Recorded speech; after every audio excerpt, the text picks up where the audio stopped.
عليكم، مرحبا بكم معنا مجددا في مطبخ أسماء.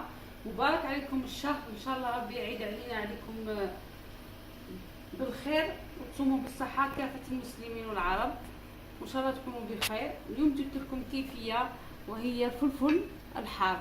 هنايا كنت شويته نقيته. هنا عندنا سنة ثوم، ضرس ثوم، وقليل من الكمون، وقليل من زيت الزيتون. نبدا على بركة الله، بسم الله. نوضعوه في الخلاط الكهربائي، طحنوه.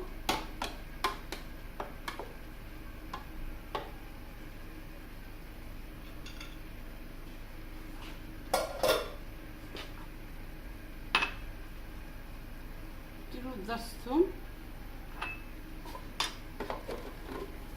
طحنوه، بسم الله.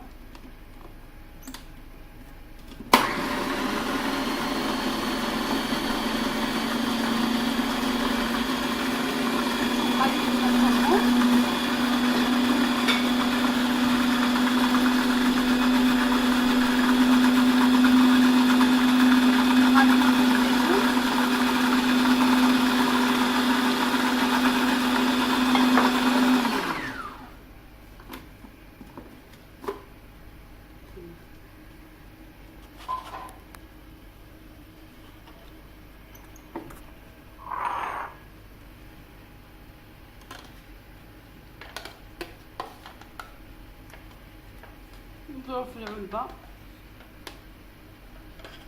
اللي ما تحبش لسعة الحار ضيف معاه فلفل حلو حبة.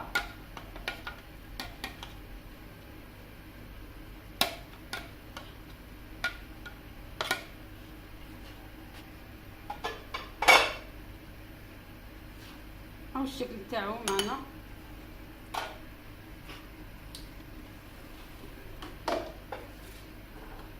توضعوه في ان شاء الله يعجبكم، ينال اعجابكم.